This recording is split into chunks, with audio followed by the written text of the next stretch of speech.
지금 주식시장의 상승세는 곧 꺾일 것으로 보입니다. 얼마나 하락할지, 왜 그렇게 생각하는지 그 이유를 하나씩 보겠습니다. 지난주 빅 이벤트가 있었죠.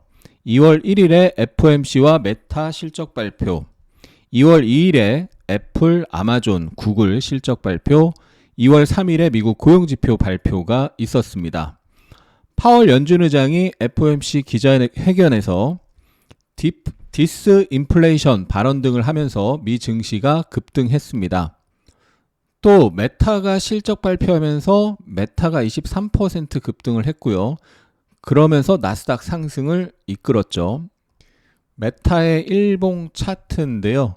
FOMC가 있었던 2월 1일 장 끝나고 실적 발표를 했고, 그러면서 시간 내에서 20% 급등을 하고, 그 다음 날인 2월 2일 날 메타가 23% 급등하면서 나스닥 지수가 2월 1일, 2월 2일 이틀간 5.2% 급등을 했습니다. 애플, 아마존, 구글 실적은 예상치를 하회하면서 시장에 하락 압력을 줬는데, 특히 아마존 같은 경우는 8% 급락을 했습니다. 금요일 발표된 고용지표에서 신규 고용이 51만 7천 개가 증가하면서 예상치 18만 5천 개를 크게 상회했습니다. 실업률은 3.4%로 떨어졌는데요. 예상치 3.6보다 낮게 나왔고 1969년 이후 가장 낮은 수준입니다. 표를 보시면 얼마나 낮은 수준인지를 알 수가 있죠. 그래서 나스닥이 금요일 날 1.59% 하락을 했고요. S&P 500은 1% 하락을 했습니다. 미국의 10년물 국채 금리 일봉 차트인데요. 2월 1일 FOMC가 있던 날 하락을 했는데, 고용지표가 발표하는 한 금요일 날 다시 이렇게 상승을 했죠. 주봉 차트를 보면 이 주봉 차트상 전저점 부근에서 FOMC 결과 하락을 했지만 지지가 나오면서 다시 반등이 나온 거고, 결국 과거의 이 저항이 지지가 되는 흐름을 볼 수가 있습니다. 그래서 FOMC의 약간은 비둘기파적인 그런 분위기, 그러면서 주식시장이 상승했잖아요. 금리는 하락했었고, 그런데 다시 금리가 지지가 되고 상승이 나오면서 단기적인 금리 흐름이 하락 횡보해서 이제 상승으로 갈 수 있는 확률이 커지는 것을 볼 수가 있고, 미국 달러 지수의 주봉 차트인데요. 역시나 이 주봉상 전저점 부근에서 연속 도지, 쌍도지 지지 캔들이 나오고 나서 상승을 하는 모습을 볼 수가 있습니다. 일봉 차트로 다시 확인해 보면 FOMC가 있던 날 달러 가치가 이렇게 떨어지는 것을 볼 수가 있는데, 그 다음 목요일과 금요일 특히 고용지표 발표하면서 강하게 상승한 것을 볼 수가 있죠. S&P 500의 주봉 차트인데요. 중요한 것이 정고점을 돌파는 했습니다. 정고점을 돌파하긴 했는데, 이제 선물 차트로 보면요. S&P 500의 선물 주봉 차트입니다. 자, 이 정고점이 여기인데 경신을 했지만 윗꼬리를 단 것을 볼 수가 있습니다. 그러니까 이게 돌파라고 하기에는 다소 부족한 모습이고요. 여기도 이제 저항이 있었죠. 그 다음에 22년 상반기에 강하게 하락할 때 지지가 나왔던 자리입니다. 지지가 나왔었고, 그 지지가 깨지면서 저항으로 바뀌었고, 일시적으로 올라탔는데 여기서 헤드앤숄더 고점 패턴을 만들면서 급락하고 반등하고, 저항, 지금 저항을 일단은 받은 모습이죠. 물론 아직 일봉상 고점 패턴은 나오지 않았습니다. 일단은 하락 장악형 비슷하게 나오긴 했는데 5일선이 아직 깨지지 않았고, 어떤 일봉과 중기 분봉, 중장기 분봉에서 하락 전환을 암시하는, 하락 전환의 확률이 높은 그런 고점 패턴은 아직은 나오지 않았고요.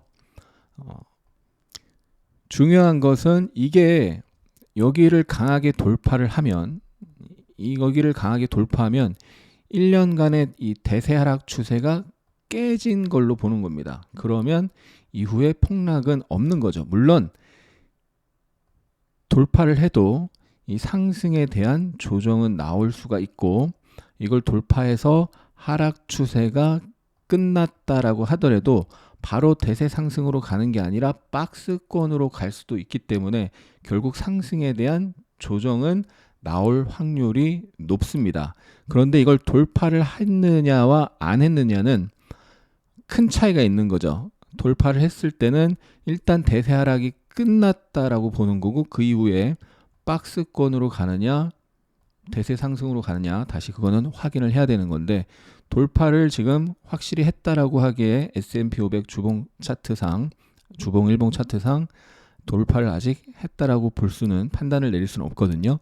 그러면 아직 대세 하락은 아직까지는 살아있는 거고, 대세 하락이 살아있다는 것은 최악의 경우에 저점 테스트를 가고 저점에서 반등을 했다가 깨질 경우에 추가적인 하락이 나올 수 있다는 겁니다. 그 얘기는 나중 얘기이기 때문에 일단은 나중에 다시 언급할 기회가 있을 거고요. 그 다음 일봉 차트를 봤을 때 이 481선과 361선이 겹치는 자리에서 일단 하락 장악형이 나왔고, 거래량을 보면 FOMC와 메타 서프라이즈로 메타가 23% 급등하면서 그날 나스닥이 3% 급등하고 시장이 좋았잖아요, 목요일날. 그러면서 거래량이 증가했는데 증가한 거래량이 상승하면서 거래량이 증가한 건 좋은 겁니다. 그런데 상승의 후반부입니다. 상승의 후반부에서 거래가 터지고 장기평에 부딪히고 다음날 바로 하락을 해서 다음 주에 이 아래에서 움직이면 이 대량 거래 터진 것은 단기 고점의 명확한 시그널이 되는 겁니다. 그래서 다음 주에 중요한 게요, 2월 7일 화요일에 파월 의장의 워싱턴 경제클럽 대담이 있습니다. 지난 2월 1일 FOMC 기자회견에서는 파월 발언을 시장에서 긍정적으로 해석하면서 급등을 했는데, 그날 만약에 매파적인 발언이 나오거나 시장의 해석이 좀 부정적으로 작용하고 차트상 확인은 이 자리에서 아래에서 움직인다는 경우는 결국 5일선이 깨진다는 거죠. 그러면 이 장기평 두 개에서 하락장악형이 나오고 그 아래에서 움직이면 이 A, B, C라고 볼 수 있거든요, 파동을. 그럼 이 3파가 마무리가 되고 최소한 상승을 하더라도 조정을 받고 상승을 하는 겁니다. 그런데 주봉을 봤을 때 주봉으로도 여기 우하향 중인 62평이 있죠. 그리고 회색선 122평이 있습니다. 이렇게 크로스되는, 중장기 이평이 크로스되는 자리에서 단기 고점을 형성하면 여기서 몇 주간 상승을 했잖아요. 그러면 몇 주간 하락할 수 있다. 기본 3주에서 뭐 올라온 주수만큼 뭐 한 5주 이렇게 하락할 수가 있는 겁니다. 이 앞서서 보시면 우상향 중인 60주 이평은 지지였었고요. 우하향 중인 60주 이평이 저항이 될 수 있는데 그게 수평 추세선 저항과 맞물리는데, 거기서 무조건 저항을 받는 게 아니라 저항받을 확률이 있는 자리인데 호재가 나오면서 급등했는데 거래는 터졌고 거기서 하락장악형이 나왔다. 만약에 다음 주에 5일선이 깨지고 이 양봉과 음봉 아래에서 움직인다 그러면 단기 상승이 일단락 된 건데, 이 재밌는 것이 지금이 저는 대세 상승이라고 아직 보지 않는 게 파동상 명확하게 대세 상승에서 나오는 전형적인 파동이 나오지 않고 있다는 거죠. 추세가 상승으로 갈 때는 그 안에 소파동이 오파로 구성되어 있는데, 이 10월 바닥에서 올라올 때도 이렇게 3파 형태로 올라가고 고점을 만들고 하락을 했죠. 그리고 여기서 단기 바닥을 만들고 올라간 것도 명확하게 3파로 올라가고, 만약에 여기서 다음 주에 여기가 내려가면은 단기 고점이 될 확률이 높은데, 그러면 또 3파입니다.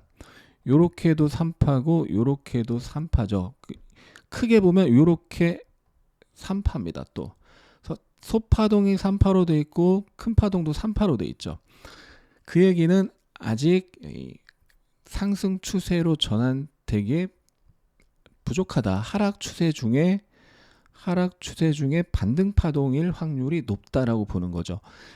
2022년에 하락할 때는요, 이 하락 파동이 소파동이 다 5파로 구성되어 있습니다. 하락, 반등, 하락, 반등, 하락 5파로 구성되어 있죠.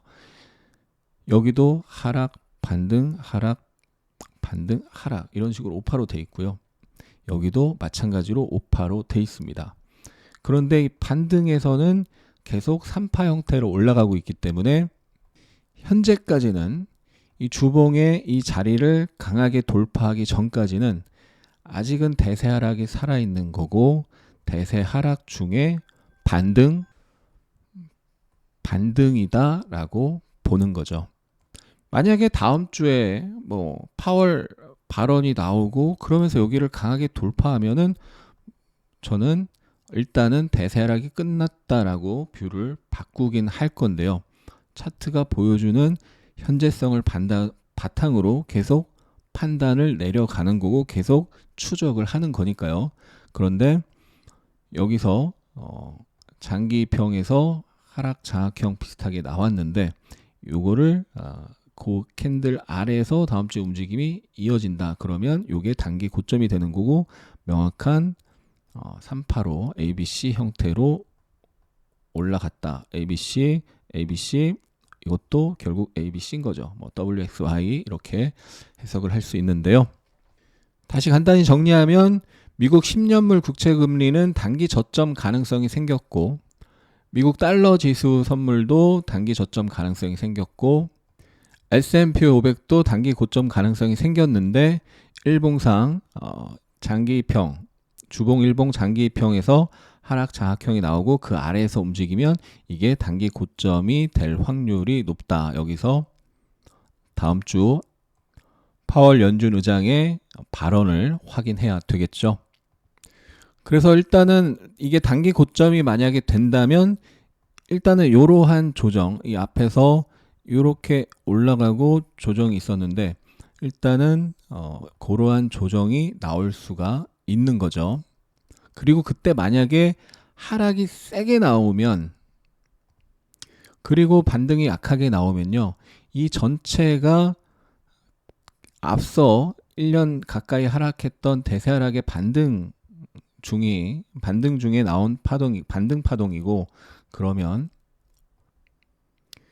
일단 이 618자리 언저리가 이 12월 저점이기 때문에 고기를 테스트하러 갈 수 있고, 거기서 이제 반등이 나왔다가 반등이 약하게 나오고 다시 하락하면 그러면 그때 10월 저점을 보러 가는 건데, 그거는 나중에 얘기고 일단 다음 주 흐름을 확인하고 이런 조정이 나올 수 있다는 것을 염두에 두고 요 아래로 내려가는지를 체크해야 되겠습니다.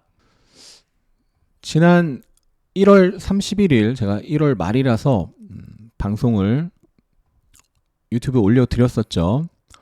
그때 이렇게 조정이 나오고 코스피가 이 앞선 쌍봉 자리에서 조정이 나오고 나서 여기서 고점 패턴이 만들어지는지 확인을 해봐야 된다. 강하게 올라왔기 때문에 한 번에 죽을 확률은 낮고 다시 올라갈 텐데 여기서 고점 패턴이 만들어지는지를 확인하고, 고점 패턴이 만들어지면 다시 단기 하락이 세게 나오니까 리스크 관리를 해야 된다는 얘기를 했었는데, 근데 아직은 뭐 고점 패턴이 나왔다 또는 돌파했다 이런 게 안 나왔죠. 돌파한 것도 아니고 그렇다고 고점 패턴이 나오지도 않았습니다. 단순히 생각하면은 여기가 깨지면 쌍봉이 완성이 되는 거죠. 여기가 깨지면 그러면 단기 고점 패턴이 완성이 되는 거고요. 그거보다 좀 더 빠르게 일단 확인하는 방법은 5일선이 우상향 중에 지난주에 깨졌었던 건데, 지금은 이제 만약 여기서 내려가서 5일선이 깨지면 5일선이 깨지면서 우하향으로 이제 바뀝니다. 그러면 일단 5일선이 깨지는 음봉이 완성이 되면 단기 고점 가능성이 생기는 거고, 이 저점이 거래에 실리면서 거래가 늘면서 이 저점이 깨지면 이 반등이 끝났다. 일단은 조정이 나온다. 이렇게 해석을 할 수가 있겠습니다. 그런데 코스피가 사실 S&P 500보다는 여기서 세게 올라갔거든요. 그래서 좀 더 확인이 필요한 부분이 있고요. 삼성전자 차트를 보면 지수의 영향이 크잖아요. 여기 음봉이 세게 나오고 3일 올랐는데, 그런데 미국의 어떤 FOMC 결과나 필라델피아 반도체 지수의 급등이나 그런 걸 감안했을 때 삼성전자는 다소 약한 모습이죠. 그래서 이 하락이 강했고 이틀 하락이 강했고 3일 상승이 약하게 나오면서 삼성전자가 바로 추세로 상승하기에는 어려워 보이죠. 그래서 최소한의 요 상승에 대한 조정이 나올 수 있다라고 보는 쪽으로 보는데, 요 선, 이 음봉 지금 살짝 위로 올라갔는데 요 쌍봉 고점 선과 음봉 상단, 이 음봉 상단 그리고 쌍봉 고점 선, 거기 위에서 움직이느냐 아래에서 움직이느냐, 요게 중요하고, 이 음봉 하단이 깨지면 일단 지난 9월 저점 이후 올라온 게 그냥 반등이었다. 이게 큰 하락에 대한 반등이었다라고 해석이 되는 거고요. 만약에 이 자리를 지키면서 강하게 돌파하면, 여기를 강하게 돌파하면, 그러면 삼성전자의 2년 대세 하락이 끝났다라고 해석을 할 수가 있는데, 대세 하락이 끝났다라고 하더라도 상승에 대한 조정은 나올 확률이 높기 때문에 절대 추격 매수 하시면 안 되고 조정 파동을 기다려야 되겠습니다. 그리고 우리나라 2차전지, 우리나라 시총 2위면서 2차전지 대표 종목 LG에너지 솔루션이 여기서 이렇게 강하게 하락을 했잖아요. 그리고 상승은 하락에 비해서 약하게 올라갔죠. 그리고 여기 패턴을 완성한, 고점 패턴을 완성한 강한 음봉, 대량 거래 장대 음봉이 있고 그 전에 지지가 있습니다. 그래서 이 부근에서는 절대 추격 매수하면 안 되고, 이 부근에서는 매도로 대응을 해야 된다. 지지가 강하게 깨졌기 때문에 그 자리는 저항으로 바뀌는 거고요. 그리고 그 고점 패턴을 완성한 대량 거래 장대 음봉은 대량 거래 장대 음봉 중심부터 저항의 힘이 작용한다고 보시면 됩니다. 그래서 여기가 저항 영역이고, 이 부근에서는 매수하면 안 되겠죠. 매도로 대응하는 게 좋고, 그 이후에 조정을 확인하고 그 다음 천천히 매수해도 된다라고 보겠습니다.